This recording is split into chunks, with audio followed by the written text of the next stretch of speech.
जय हिंद साथियों, आज की इस क्लास में हम लोग पढ़ने वाले हैं उत्तर प्रदेश की मिट्टी, जिसमें हम लोग मिट्टी की क्षारकता व अम्लीयता कैसे दूर करें।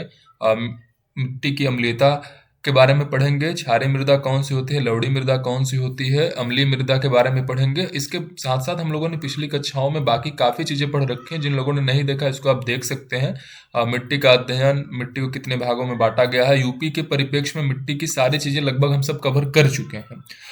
मिट्टी के कितने प्रकारों में बांटा गया था, कौन कौन सी मिट्टी उत्तर प्रदेश में पाई जाती है, alluvial soil, new alluvial, old alluvial, जलोढ़ मृदा, इन सब चीज़ों को हम लोगों ने कल पिछली कक्षा में काफ़ी अच्छे से पढ़ लिया है। जो प्लेलिस्ट में वीडियो है उसमें खादर, बांगर, उच्च भूमि क्षेत्र, मोटा मृदा, मार मृदा, इन सब चीज़ों को, कुछ चीज़ें रह गई थी जो आपको यहाँ पे पढ़ाना है, जिसमें अम्लीय मृदा, क्षारीय मृदा, लवड़ी मृदा जो विविध के अंतर्गत आती हैं। इसके बाद फिर हम लोग खेती एवं उत्पादन, यानी इस क्लास को पढ़ने के बाद अगर आप कृषि परिवार से होंगे तो आप लोग काफ़ी अच्छा अपने कृषि के फसल उत्पादन में भी इसका उपयोग करके फसल के उपज को थोड़ा सा बढ़ा सकते हैं, या फिर जो बिन मौसम खेती करने से या बिना मिट्टी की तरीके को जाने हुए कि कौन से प्रकार की मिट्टी है उसमें आप लोग अलग गलत तरीके का उर्वरक का प्रयोग कर देते हैं, तो जिससे आपके फसल की जो हानियां होती है वो होने से बच जाएंगी इस क्लास को देखने के बाद। तो चलिए क्लास को शुरू करते हैं। क्लास शुरू करने से पहले एक छोटा सा कोटेशन आप लोगों के लिए मैं आज भी लेकर आया हूं, जैसे कि हर क्लास में लेकर आता हूं, तो सुनिएगा। कुछ लुट गया कुछ लुटा दिया, जिंदगी ने कुछ यूं आजमाया हमें, कुछ छिन गया कुछ गंवा दिया। कुछ लुट गया कुछ लुटा दिया, जिंदगी ने कुछ यूं आजमाया हमें, कुछ छिन गया कुछ गंवा दिया। दृढ़ संकल्प लेकर हमने बुरे दौर को भी उसका औकात दिखा दिया। जी हाँ साथियों, तो अगर आप सब भी अभी असफलताओं से जूझ रहे हैं तो दृढ़ संकल्प आज लीजिए और अपनी असफलताओं को, अपने बुरे दौर को उसका औकात दिखाइए। आइए क्लास को शुरू करते हैं देर न करते हुए। देखिए, मिट्टी की क्षारीयता, क्षारकता, अम्लीयता कैसे दूर करें, इन सब चीज़ों को हम सब क्लास में अच्छे से पढ़ेंगे। बहुत सारी चीज़ें आप सबको पढ़ने के लिए मैं लेकर आया हूँ। आइए थोड़ा सा जानते हैं और यहाँ से पढ़ते हैं। देखिए, पीएच मान, पीएच देखिए ये होता है अपना पीएच स्केल। पीएच स्केल पे अगर आप केमिस्ट्री पढ़े होंगे 12th तक या 10th तक, तो इतना तो आप जानते होंगे कि 7 जो होता है इसका न्यूट्रल पॉइंट होता है, और इससे पहले चीज़ें जो होती है 0 to 6 या 6 पॉइंट समथिंग तक, ये जो होता है एसिटिक, यानी कि अपना अम्ल को दर्शाता है, यानी अम्लीयता प्रवृत्ति को ये दर्शाता है, अम्लीयता। अब इधर अगर हम लोग जाते हैं एल्कलाइन, ये क्षारकता को दर्शाता है। तो आप तो इतना समझ गए होंगे कि अगर पीएच स्केल पर किसी चीज़ का वैल्यू अगर 7 से 14 के बीच में है, इसका वैल्यू 0 से 14 तक होता ही है, तो 7 से 14 के बीच में है तो वो क्षार के प्रवृत्ति में आएगा। अगर 0 से 7 तक है तो ये अम्ल की प्रवृत्ति में आएगा। लेकिन यहाँ पे लोग भटकते कहाँ है, यहाँ पे जब ये लवड़ी मृदा का प्रकार पूछ देता है, लवड़ी मृदा का पीएच मान, जब लवड़ी मृदा का पीएच मान पूछ देता है तो यहाँ पे थोड़ा सा कंफ्यूजन लोगों को ये हो जाता है कि लोग सोचते हैं कि केवल 7 देगा। अब लेकिन उसमें ऑप्शन कई तरीके से देता है, ऑप्शन में 7 न देकर 7.5 दे देता है, जिससे लोगों को दिक्कत हो जाती है। देखिए, लवड़ी मृदा का जो पीएच मान है, यहाँ से हम लोग समझते चलेंगे। इसका जो पीएच मान हम लोग पढ़ते हैं तो इसका पीएच वैल्यू होता है अपना 7 के लगभग ऊपर होता है, और 7 से ऊपर होता है और 8.5 तक होता है। यानी कि क्षारीय मृदा का जो वैल्यूएशन है वो 8.5 के ऊपर शुरू होता है, और अम्ल का तो सही है 7 तक जाता है। तो इतना आपको लवड़ी मृदा के बारे में ध्यान रखना होगा। आगे की चीज़ों को हम सब पढ़ते हैं अच्छे से। देखिए, 7 का पीएच मान उदासीन होता है, 7 से ऊपर क्षारीय होता है और 7 से नीचे अम्लीय होता है। वही चीज़ है, आप लिख रहे होंगे तो इसको स्क्रीनशॉट ले लीजिएगा, क्योंकि पीएच को एक लघुगणकीय पैमाने पर मापा जाता है, इसीलिए 6 का पीएच 7 के पीएच से 10 गुना अधिक अम्लीय होता है। मिट्टी का पीएच या तो पानी पीएचडब्ल्यू या कैल्शियम क्लोराइड में मापा जाता है, और इस्तेमाल की गई विधि आधार पर अलग अलग पीएच अलग अलग होगा। मतलब ये समझिए कि जैसे जिस चीज़ को लेकर हम लोग मिट्टी को नाप रहे हैं, जैसे मिट्टी में बहुत सारे तत्व पाए जाते हैं, आप भी जानते हैं, सीए, नीफे, मतलब कई चीज़ें जो मिट्टी के तत्वों में मौजूद होते हैं। तो इसको मुख्य रूप से कैल्शियम क्लोराइड को लेकर नापते हैं, या फिर इसमें पानी से रिलेटेड चीज़ों को लेकर मापा जाता है। और इसमें होता क्या है कि जैसे भी आप मिट्टी की क्षारकता अम्लीयता नापेंगे तो हो सकता है कैल्शियम को लेकर नापें तो थोड़ा सा कुछ अलग आ जाए, पॉइंट में समथिंग डिफरेंस, अगर या फिर पानी को लेकर नापें तो यहाँ पे थोड़ा सा अलग आ जाए। तो आइए आगे की तरफ बढ़ते हैं और चीज़ों को समझते हुए चलते हैं। देखिए, सबसे पहले होता है लवड़ी मृदा। लवड़ मतलब होता है, देखिए, उदासीन। देखिए, अगर आप थोड़ा सा भी केमिस्ट्री पढ़े होंगे तो जैसे पढ़े होंगे ना कि Na+Cl, ये क्लोराइड हो गया, और ये क्षार, ये अम्ल क्षार मिलकर क्या बनाते हैं, लवण। ये हम सब पढ़े होंगे। आप भी पढ़े होंगे। तो लवड़ी मृदा में लवण नमक की मात्रा बढ़ने की वजह से बनती है। इसने ऊसरा मृदा भी कहा जाता है। देखिए, ऊसर भूमि आप लोग जानते होंगे कि कम उपजाऊ होता है, तो यहाँ पे भी हम लोग पढ़ेंगे ऊसर भूमि को उपजाऊ कैसे बनाएं। यह मृदा अनुर्वर और अनुत्पादक होती है। लवड़ी मृदा में मैग्नीशियम, सोडियम और कैल्शियम लवण होते हैं। इसमें नाइट्रोजन और कैल्शियम की कमी होती है। लवड़ी मृदा के बारे में जरूरी बातें। लवड़ी मृदा शुष्क और अर्धशुष्क क्षेत्रों में पाया जाता है। शुष्क मतलब ड्राई स्टेट, मतलब वो वाला ड्राई नहीं जो पैग वाला ड्राई आप समझ लेते हैं। ड्राई मतलब जहाँ पे बारिश कम होती है, धूप ज़्यादा होती है, वहाँ पे क्या होता है कि मिट्टी में दर्रे पड़ने लगते हैं, तो ये क्या होता है, शुष्क क्षेत्र में पाई जाती है। यह मृदा निम्न प्राकृतिक अपवाह क्षेत्रों में भी पाई जाती है। लवड़ी मृदा की संरचना रेतीली से दोमट्टी तक होती है। दोमट्टी मतलब दो मट मिट्टी जो होती है उसके जैसी होती है। लवड़ी मृदा में लवण की मात्रा बढ़ने की वजह से वनस्पतियां नहीं पाई जाती, ये सही बात है। इसमें भी हम लोग लवण रोधी जब फसल पढ़ेंगे तो हम लोग पढ़ेंगे कि कौन कौन से फसल है जो लवड़ी मृदा में आप पैदा कर सकते हैं। लवड़ी मृदा की समस्या को कम करने के लिए लवण सहिष्णु किस्मों के पौधे बोए जाते हैं। वही लवण सहिष्णु जिसको हम लोग क्या बोलते हैं, लवण रोधी फसलें। लवण रोधी फसलें भी, ये यूपी ट्रिपल एस बहुत पूछता है इन सब चीज़ों को। लवण रोधी फसलें, फसलों के नाम। तो लवण रोधी फसलों को यहाँ पे बोया जा सकता है, क्योंकि आप सभी लोग जानते हैं यूपी ट्रिपल एस चाहे ट्यूबवेल ऑपरेटर हो, चाहे लेखपाल हो, चाहे बीडीओ हो, सारी चीज़ें कृषि से जुड़े हुए क्षेत्र से ही रिलेटेड है। इसलिए इन सब चीज़ों में ये क्वेश्चन देखने के लिए मिलता है। मृदा लवणता को कम करने के लिए नलिका स्तर अवरोधक नाले, जैव निकास प्रणाली का निर्माण किया जाता है। खेत में पानी का कुशल प्रबंधन करने से भी मृदा की लवणता को कम किया जा सकता है। देखिए, क्या होता है कि हम लोग क्या होता है खेत में पानी की कमी हो जाती है। क्या है, ये शुष्क क्षेत्रों में ये अधिकतर पाया जाता है। तो पानी की कमी के वजह से भी मिट्टी में लवणीयता आ सकती है। देखिए, बहुत जगह जाएंगे देखेंगे कि मिट्टी चूने की तरह हो जाती है, कहीं कहीं मिट्टी दूसरे तरीके की हो जाती है। तो इसके लिए होता है। अब देखिए, यहीं पे हम लोग थोड़ा सा पढ़ लेते हैं कि लवणता को कम करने के लवणता कैसे कम किया जाता है। तो थोड़ा सा एक नया मैं स्लाइड लेता हूँ, यहाँ पे पढ़ाता हूँ लवणता कम करने के तरीके। देखिए, अब यहाँ से चालू होता है आपका खेती से जुड़ी हुई चीज़ें और हमारे एग्रीकल्चर का टॉपिक जो हमने अभी तक बीएससी एग्रीकल्चर करते हुए जो भी चीज़ें पढ़ा था। देखिए, यहाँ से होता है H+ की अधिकता के कारण मिट्टी अम्लीय हो जाती है। पोटेशियम अम्लीयता दूर। लेकिन हम एक सेकंड, यहाँ पे हम लोग भी पढ़ रहे थे लवड़ी मृदा, तो हम लोग पहले इसके विषय में पढ़ लेते हैं थोड़ा सा, इसके बाद फिर अम्ल से रिलेटेड चीज़ों को पढ़ेंगे। देखिए, फिर लवणता में हम लोग पढ़ेंगे लवण रोधी फसलों को सबसे पहले हम लोग को पढ़ना जरूरी हो जाता है।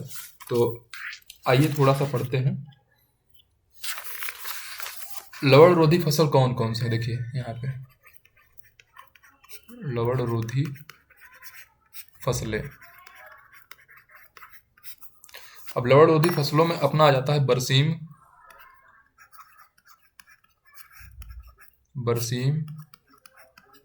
गन्ना, धान। देखिए, जहाँ पानी की अधिकता होती है और धूप भी मतलब अधिकतर होता है। चौचक मतलब कि ज्यादातर। जैसे देखिए, पानी भी यहाँ बारिश हो रही है या नदियों का पानी भी आ रहा है, मिल रहा है, लेकिन ऊपर से धूप यहाँ पे ज़्यादा हो रही है, यहाँ पे गर्म हवाएं ज़्यादा चल रही हैं। तो अगर पानी भी ठीक ठाक मिल जा रहा है, गर्म हवाएं भी ज़्यादा चल रही हैं, तो वहाँ पे ऊसर मिट्टी होने के चांसेस ज़्यादा रहते हैं, क्योंकि वहाँ पे जो होता है वाष्पोत्सर्जन बहुत ज़्यादा होता है। इसके वजह से भी माना जाता है कि मिट्टी में लवणीयता आ जाती है। इसके बाद देखिए, लवड़ी व क्षारीय मृदा को रेह, बंजर, कल्लर कहते हैं। तो ये भी आप समझ सकते हैं कि इसको रेह मिट्टी भी कहा जाता है या बंजर मिट्टी भी कहा जा सकता है। खेती के लिए देखिए, अब यहाँ पे हम लोग थोड़ा सा एक चार्ट समझ लेते हैं। जैसे आप यहाँ पे हो सकता है, आप ये आपके उतना काम का है नहीं, लेकिन फिर भी आप समझ सकते हैं। देखिए, सोडियम हो गया, पोटेशियम हो गया, मैग्नीशियम हो गया और कैल्शियम हो गया। देखिए, लवण किस प्रकार से बनता है। देखिए, अगर यहाँ पे हम यहाँ पे क्लोराइड ले लेते हैं, क्लोराइड, और इसके बाद हम थोड़ा ले लेते हैं क्लोराइड के साथ साथ यहाँ पे सल्फेट ले लेते हैं, मान लीजिए, मतलब वो क्षार हो गया और ये अम्ल हो गया दो। अब देखिए, Na जो है क्लोराइड से मिलेगा तो NaCl बनाएगा, और इसके बाद फिर Na सल्फेट से मिलेगा तो NaSO4, KCl, और इसी में बन जाएगा फिर एक हो जाएगा अपना MgSO4। अगर ये यहाँ से बनता है तो MgSO4 मैं बता रहा हूँ इसका मतलब क्या है। अभी हो सकता है एक एक क्वेश्चन बस इससे अब तक मैं जितना भी पढ़ा हूँ यूपी ट्रिपल एस सी का पूरा उसमें तो एक क्वेश्चन यहाँ से देखने के लिए मिला था CaCl2 और यहाँ पे हो जाएगा CaSO4 यानी 2SO4 यहाँ पे होना चाहिए तभी समीकरण मैच करेगा। हाँ देखिए ये हो क्या रहा है K2SO4 ये भी हो सकता है सोडियम पोटेशियम सल्फेट पूछ देता है कि सोडियम का कौन सा मतलब लवण मतलब सोडियम क्लोराइड के साथ मिलता है तो NaCl बन जाता है लवड़ी मृदा में। तो सोडियम का सल्फेट के साथ अगर लवड़ी मृदा बनाना है तो कैसे बनता है, तो कुछ इस तरीके से क्वेश्चन आया था। तो उसमें उसमें शायद MgSO4 यही वाला उसका आंसर था। तो मैग्नीशियम किसके साथ मिलकर लवण बनाता है, कुछ इस तरीके का क्वेश्चन था। तो आपको समझना चाहिए कि ये जो सल्फेट और क्लोराइड है ये दोनों अम्ल प्रभाव वाले हैं और ये सब जो है ये क्षारीय धातु हैं। तो इसके साथ जब ये मिलेंगे तो फिर उदासीन तत्व बनेगा।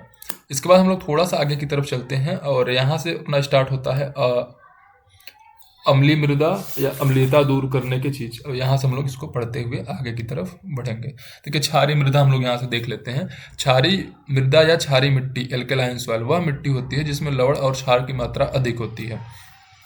क्षारीय मृदा में लवण और क्षार की मात्रा अधिक होती है। शुष्क जलवायु वाले इलाकों में यह लवण मिट्टी पर सफ़ेद या भूरे रंग में जमा हो जाते हैं। क्षारीय मृदा के बारे में कुछ खास बातें अब यहाँ से हम लोग देखते हैं। यह काले रंग की अर्धशुष्क और उप आर्द्र इलाकों में पाई जाती है। अर्धशुष्क और उपाद्र मतलब आर्द्र उपाद्र जब आप लोग पढ़े होंगे तो आपको याद होगा उप आर्द्र का मतलब होता है, आर्द्र मतलब होता है नमी और उप मतलब उससे छोटा यानी सामान्य, तो यानी कम नमी क्षेत्र वाले में। जैसे जहाँ पे आप देखिए अब मैं बता रहा हूँ जैसे यूपी का स्ट्रक्चर अगर आप देखते हैं तो इधर होता है अपना भावर एवं तराई क्षेत्र, उसके बाद गंगा यमुना का मैदान, उसके बाद ये नीचे वाला जो थोड़ा सा है ये पड़ता है बुंदेलखंड व बघेलखंड का रीजन। तो ये बुंदेलखंड और बघेलखंड वाले में जो है इधर क्या होता है बहुत ज़्यादा गर्मी वाला क्षेत्र पाया जाता है यहाँ तक। तो इसमें इस मिट्टी के पाए जाने के चांसेस थोड़े कम है। लेकिन इससे जस्ट ऊपर वाले में जहाँ पानी भी कम है और मतलब पानी है लेकिन इधर बुंदेलखंड से ज़्यादा पानी है और इधर वाले रीजन से कम पानी है, तो ये हो गया उपाद्र। ऊपर वाला क्षेत्र आर्द्र होता है।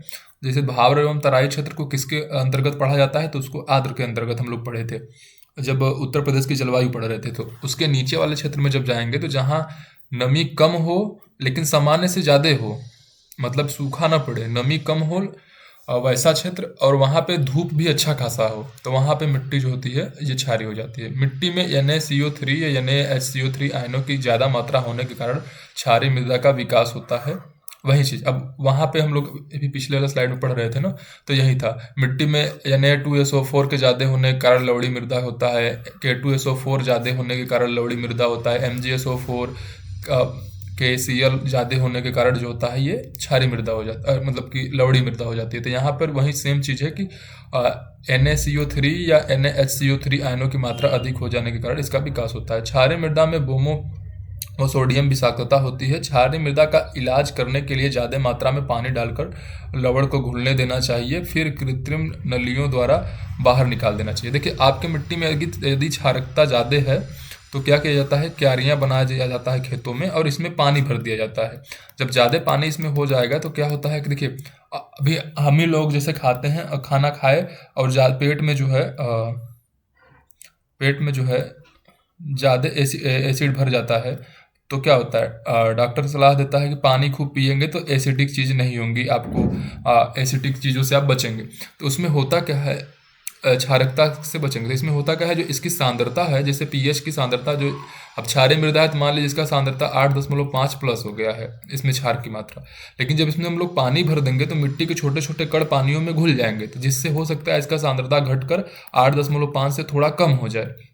जब सांद्रता इसकी कम हो जाएगी तो फिर हम लोग पानी को काट कर एक नली के द्वारा पानी को किसी अन्य जगह पे बहा देंगे, या अन्य जगह पर या फिर जहाँ की मिट्टी आपकी अम्लीय हो उस क्षेत्र में आप बहा देंगे। तो ये जो क्षारीय मृदा वाला है ये वाला पार्ट चला जाएगा आपके अम्लीय मृदा वाले पार्ट में। अगर कभी कभी सामान्य होता है कि आपके 10 बीघे का चक है तो उसमें क्या होता है 2 बीघा आपकी अम्लीय मिट्टी है, 2 बीघा क्षारीय मिट्टी। तो जो क्षारीय वाला मिट्टी है उधर से पानी इस तरीके से भरकर उसको नालियों द्वारा अम्लीय मिट्टी की तरफ आप बहा देंगे, तो आपका अम्लीय वाला क्षारीय प्रवृत्ति का हो जाएगा क्षारीय वाला अम्लीय प्रवृत्ति का, जिससे दोनों की जो है उपज अच्छी खासी होने लगेगी, क्योंकि दोनों की जो स्थिति है वो सामान्य हो जाएगी। ज़्यादा क्षारीय मिट्टी में जिप्सम चूर्ण का विलेय कैल्शियम युक्त पदार्थ का इस्तेमाल करना चाहिए।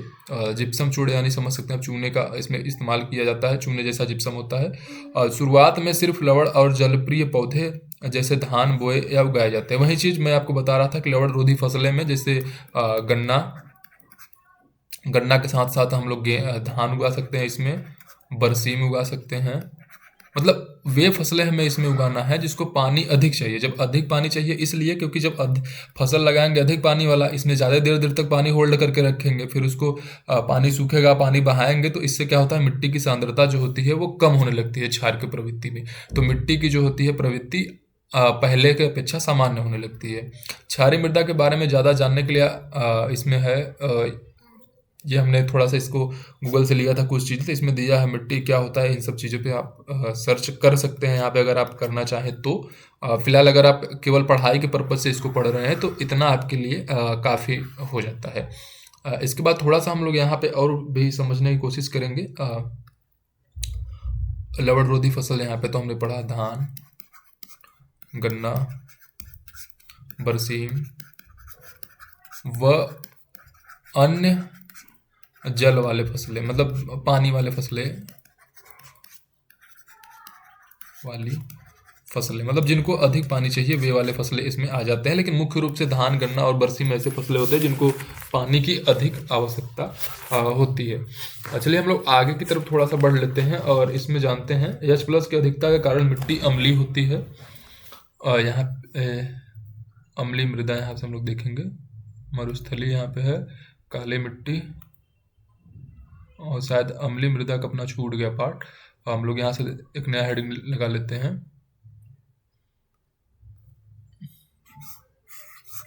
यहाँ से लगाते हैं अम्लीय मृदा।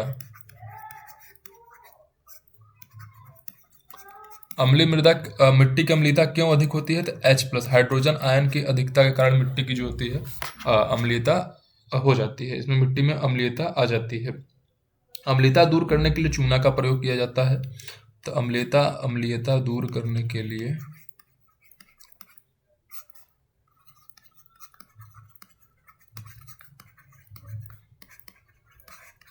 देखिए, अम्लीयता दूर करने के लिए चूना का प्रयोग किया जाता है और क्षारीयता दूर करने के लिए जिप्सम का प्रयोग किया जाता है।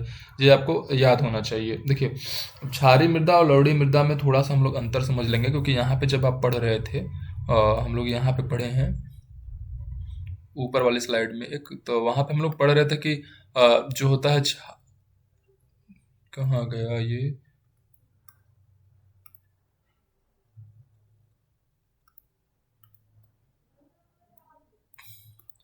वो किधर खो सा गया, हमको लग रहा है कहीं PDF वाला। तो जैसे वहाँ पे हम लोगों ने पढ़ा था कि दोनों को पानी अधिक, लवणीय मृदा में भी पानी अधिक होना चाहिए था और अम्लीय मृदा में, क्षारीय मृदा में भी। तो यहाँ पे हम लोग थोड़ा समझ लेते हैं लवणीय मृदा और क्षारीय मृदा में अंतर। लवणीय यहाँ पे हो जाएगा अपना, क्षारीय। अब दोनों में हमको अंतर देखना है तो हम लोग अंतर कुछ इस प्रकार देख सकते हैं। सोडियम वियोजन 15% से अधिक होता है लवणीय में, क्षारीय में। यहाँ पर हो जाता है सोडियम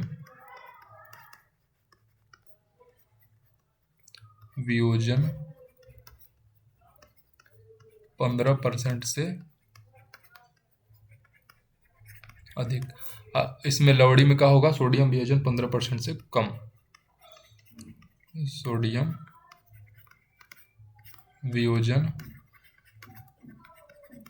15% से कम। इसको जब आप ले जाते हैं मिट्टी जांच केंद्र तो वहाँ पे ये लोग चेक करके बताते हैं। अब वही चीज़ pH मान 8 से अधिक होना चाहिए, इसमें pH 8.5 से अधिक होता है। pH स्केल की खोज सोरेनसन ने की थी, ये आप लोग याद कर लीजिएगा। अब मैं बता दूंगा फिर से भी। और इसका 7 से 8.5 तक इसका होता है, 7 से 8.5 तक। क्षारीय मिट्टी कहाँ कितना क्षेत्र पे है, तो ये यूपी के 10% भाग पे है। और इसमें जिले कौन से आते हैं, तो अलीगढ़, गौतम बुद्ध नगर, इटावा, मैनपुरी, कानपुर, सुल्तानपुर, रायबरेली। तो वही हम आपको बता रहे थे, वही वाला रीजन है। देखिए यहाँ से चलते हैं हम लोग सहारनपुर, बलिया, यहाँ से इसे आएगा सोनभद्र, ये अपना मथुरा वाला रीजन हो जाएगा। ये हो गया मान लीजिए यूपी का मैप। एक सेकंड, ये बड़ा दिक्कत कर रहा है आज। मैं फिर से इसको बना देता हूँ। देखिए, यहाँ से हम लोग चलते हैं तो यहाँ पे आते हैं, यहाँ से हो जाता है बलिया अपना, फिर यहाँ पे सोनभद्र, फिर मथुरा। ये हो गया यूपी का मैप। तो मैंने आपको बताया ये हो गया भावर एवं तराई क्षेत्र का एरिया, और ये हो गया बुंदेलखंड एवं रुहेलखंड की बुंदेलखंड और बघेलखंड की पहाड़ियाँ। बचता है ये बीच वाला रीजन, तो यहीं पे जो होता है बारिश भी कम होती है और पानी भी यमुना गंगा का मिल जाता है यहाँ पे ढंग से। तो इसी वाले क्षेत्र में ये सब आते हैं। तो इसमें जिले कौन कौन से हो जाते हैं? अलीगढ़, गौतम बुद्ध नगर, एटा, इटावा, मैनपुरी, कानपुर, सुल्तानपुर, रायबरेली। तो यही वाला क्षेत्र है, क्योंकि इधर वाले में तो ये बारिश अधिक होता है।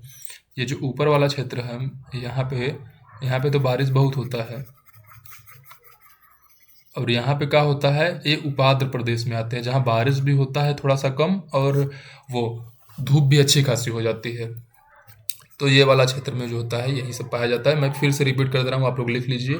अलीगढ़, गौतम बुद्ध नगर, एटा, इटावा, मैनपुरी, कानपुर, सुल्तानपुर, रायबरेली। प्रयागराज का भी कुछ क्षेत्र है, कुछ ऐसे जोड़ेंगे तो सोनभद्र और मिर्जापुर से रिलेटेड भी कुछ जगहों के क्षेत्र आ जाते हैं इसमें, लेकिन प्रमुखता जो है रायबरेली, सुल्तानपुर, कानपुर, मैनपुरी इन्हीं जगहों की है इसमें। आगे की तरफ हम लोग देख लेते हैं, कुछ छूटा होगा तो थोड़ा सा। देखिए, काली मिट्टी हम लोग कल पढ़े थे, थोड़ा सा छूट गया था, जिसकी विशेषता पढ़ लेते हैं। काली मिट्टी की कई विशेषताएं जिनमें कुछ निम्न है। रंग काली, मृदा का रंग गहरा काला होने से लेकर गहरा भूरा तक होता है। यह रंग लोहे और कार्बनिक पदार्थों की मौजूदगी की वजह से होता है। जैसे लोहा की वजह से क्या होता है, लाल होता है, रेड। और इसमें क्या होता है, लोहा और कार्बनिक पदार्थ, मतलब कार्बनिक पदार्थ की वजह से इसका रंग का होता है, काला होता है। अब काला और लाल मिलाने पे क्या बनता है, भूरा। तो भूरा क्यों होता है, तो लाल और काला मतलब लोहा और कार्बनिक पदार्थ की वजह से काले मिट्टी का कलर कहीं कहीं भूरा हो जाता है। काली मिट्टी महीन कणों से बनी होती है, जिससे इसकी बनावट चिकनी और भुरभुरी होती है। जीवाश्म से ये मिट्टी बनता है। जीवाश्म से बनेगा तो अपने आप जीवाश्म अपघटित होकर भुरभुरी हो जाते हैं। तो ये जो होता है जीवाश्म से बना होता है, इसलिए अपघटित होता है। पोषक तत्व काली मिट्टी में कैल्शियम, मैग्नीशियम, पोटेशियम और चूना जैसे पोषक तत्व भरपूर मात्रा में पाए जाते हैं। अगर आपके यहाँ की मिट्टी काली है तो उसमें मैग्नीशियम, पोटेशियम, चूना जैसे तत्वों का प्रयोग नहीं करना है अपने खेत में। हालांकि इसमें फास्फोरस की मात्रा कम होती है। तो जैसे आपके यहाँ अपने यहाँ फसल डलवा रहे हैं और अगर उस फसल को फास्फोरस चाहिए तो आपके यहाँ काली मिट्टी है तो आप फास्फोरस अलग से डालेंगे, लेकिन मैग्नीशियम, पोटेशियम, चूना जैसे तत्व का प्रयोग नहीं करेंगे। नमी बनाए रखने की क्षमता, काली मिट्टी में नमी ज़्यादा समय तक बनी रहती है। पीएच स्तर, काली मिट्टी का पीएच जो है 6.5 से 7.5 के बीच होता है। मतलब इसका साफ ये अम्लीय से लेकर उदासीन तक होता है, जो विभिन्न तरह की फसलों के लिए अनुकूल होता है। सही बात। देखिए, हल्का सा उदासीन है यानी धान एवं गन्ना भी हो जाएगा। अम्लीय है यानी अम्ली में होने वाली फसलें भी यहाँ पे हो जाएगी। उपजाऊ मिट्टी, काली मिट्टी मृदा अत्यंत उपजाऊ होती है। भाई, उपजाऊ क्यों नहीं होगी, जब ये जीवाश्म से बनी है तो जीवाश्म से बनी हुई मिट्टियाँ उपजाऊ होती हैं। इसमें खाद कम डालना होता है, इसमें अच्छी पैदावार होगी। ज्वालामुखी से बनी काली मिट्टी को ज्वालामुखी लावे से बनती है, मतलब बनी काली मृदा ज्वालामुखी के लावे से। देखिए, जो ज्वालामुखी से बनती है वो ज्वालामुखी के लावे से बनेगी, और ज्वालामुखी के लावे में क्या आते हैं, वहीं जीवाश्म आएंगे। जो अंदर के मैग्मा निकल कर आएंगे तो उससे भी जीवाश्म निकलते हैं। कपास की खेती के लिए अच्छी काली मृदा कपास की खेती के लिए बहुत ही अच्छी मानी जाती है, इसीलिए इसे कपास वाली काली मिट्टी कहा जाता है, करेवा कहा जाता है, और कपासी मिट्टी भी कही जाती है इसे। इसके बाद एक मिट्टी हम लोग की और छूट गई थी कल, मरुस्थली मृदा। देखिए, मरुस्थली मृदा की विशेषताएं यह है कि यह मिट्टी लाल रंग और भूरे रंग में होती है। लाल रंग और भूरे रंग, लाल क्यों होता है, क्योंकि आयरन की मात्रा इसमें अधिक होती है। और लाल रंग और भूरे रंग की होती है। काली मिट्टी का होती है, काली और भूरे रंग की होती थी। यह मिट्टी आमतौर पर लवड़ी होती है, यानी लवड़ी है तो मतलब आप लोग समझ सकते हैं कि इसका 7 से लेकर 8.5 के बीच में पीएच मान होता है। और इसमें जैव पदार्थों का प्रतिशत कम होता है। बिल्कुल सही बात है। इसमें जीवाश्म कहाँ से आएगी, जब मरुस्थल, जीवाश्म कहाँ से आएगा, मरुस्थल में जब जीवाश्म है ही नहीं तो जीवाश्म मरुस्थली मृदा में नहीं आएगा। यह मिट्टी क्षारीय प्रवृत्ति की होती है, बिल्कुल सही है। अगर 7 से अधिक पीएच है तो क्षारीय प्रवृत्ति में आएगी। तो 8 से 5 है तो 8.5 से अधिक भी हो सकता है। इसके पहले हम लोग काली मिट्टी पढ़े थे तो वह अम्लीय प्रवृत्ति की होती है। मिट्टी की सतह के नीचे कैल्शियम की मात्रा बढ़ती जाती है। मिट्टी के नीचे की परतों पर चूने के कंकड़ की सतह पाई जाती है। यह मिट्टी अनुपजाऊ होती है, बिल्कुल सही बात है। कहीं भी मरुस्थल में हम लोग खेती नहीं देख सकते, थोड़ा बहुत कैक्टस के पेड़ देखने को मिलते हैं वहाँ पे। यह मिट्टी कम वर्षा वाले शुष्क क्षेत्रों में पाई जाती है। सही बात है। मिट्टी में कभी भी रेत कैसे आता है, मतलब ये मरुस्थली कैसे बनता है मिट्टी? तो मिट्टी मरुस्थल इसलिए बनता है कि वहाँ पे बारिश नहीं होती है तो मरुस्थली मिट्टी होने लगती है। जैसे सबसे ठंडा मरुस्थल, सबसे गर्म मरुस्थल भी जहाँ देखेंगे तो वहाँ पे पानी नहीं बरसता। मरुस्थल का परिभाषा भी अगर हम लोग पढ़ते हैं तो वहाँ पे यही पढ़ते हैं कि एक ऐसा क्षेत्र या एक ऐसा भूमि क्षेत्र जहाँ पे लंबे वर्षों से बारिश बहुत कम होती है, वहाँ की मिट्टी धीरे धीरे मरुस्थली मृदा में अनुपजाऊ होती जाती है। वहाँ की मिट्टी अनुपजाऊ होती है, उसे मरुस्थली कहते हैं। इस मिट्टी में ह्यूमस की कमी होती है, बिल्कुल सही बात है। जब वहाँ जीवाश्म नहीं है तो ह्यूमस कहाँ से आएगा? यह मिट्टी मुख्य रूप से मरुस्थली मैदानों में पाई जाती है। सही बात है। मरुस्थलीय मिट्टी में मोटे अनाजों की खेती की जाती है। मोटे अनाजों में प्रायः ज्वार, बाजरा, रागी, तिलहन, दलहन आदि पैदा किया जाता है। यहाँ पे जाता है नहीं, यहाँ पे होना चाहिए किया जा सकता है। मरुस्थलीय मिट्टी भारत के कुल भौगोलिक क्षेत्र का लगभग 4% घिरा हुआ क्षेत्र है। यह राजस्थान, गुजरात, पंजाब और उत्तर प्रदेश के कुछ इलाकों में पाई जाती है। देखिए उत्तर प्रदेश में कहाँ कहाँ पाई जाएगी, तो हम लोग कह सकते हैं मथुरा वाले रीजन में पाया जाता है। मथुरा, आगरा, इटावा साइड हल्का सा जो इधर राजस्थान से सटा हुआ पार्ट है, ये एमपी से सटा हुआ पार्ट है। इसके बाद फिर यहाँ से आएगा ये राजस्थान, पूरा राजस्थान का थार का मरुस्थल हो जाएगा। और इंटरनेशनल लेवल पर देखेंगे तो सहारा का मरुस्थल में है। हाँ, मरुस्थल, भारत का मरुस्थल उसे भी कह सकते हैं। एक डिजर्ट और होता है। डिजर्ट किसे कहते हैं? डिजर्ट की परिभाषा यही है कि जहाँ पे बारिश कम होती है, ना के बराबर अमूमन बारिश होती है, और वहाँ की मिट्टी अनुपजाऊ होती है, कृषि योग्य नहीं होती, मरुस्थलीय मृदा के अंतर्गत आता है। जैसे हमारे यहाँ लद्दाख और लेह साइड की मिट्टियाँ भी, कश्मीर के पास वाली बहुत सारी ऐसी है जो मरुस्थल की परिभाषा के अंतर्गत फिट आती हैं, तो लेकिन वो ठंडा मरुस्थल है। और यहाँ हम लोग जो राजस्थान और पंजाब और उत्तर प्रदेश के कुछ इलाकों को पढ़ रहे हैं, ये गर्म मरुस्थल है। तो उम्मीद करते हैं कि ये मरुस्थल, ये काली मिट्टी, ये अम्लीयता कैसे दूर करें, क्षारकता कैसे दूर करें, मिट्टी में लवणीयता है तो कौन सी फसल लगाएं, ये सब सारी चीज़ें आपको समझ में आई होंगी, आप समझने की कोशिश किए होंगे। तो एक बार और इस क्लास को आप 2x स्पीड में देखेंगे, मैं यही आपसे आशा करता हूँ। तब तक के लिए अगला क्लास जल्दी ही आएगा आप लोगों के बीच में। क्लास को देखते रहिए, क्लास को लाइक कीजिए, अगर यहाँ तक आ गए हैं तो सब्सक्राइब भी कर ही दीजिएगा। चलिए मिलते हैं अगले क्लास में, तब तक के लिए बाय बाय, जय हिंद।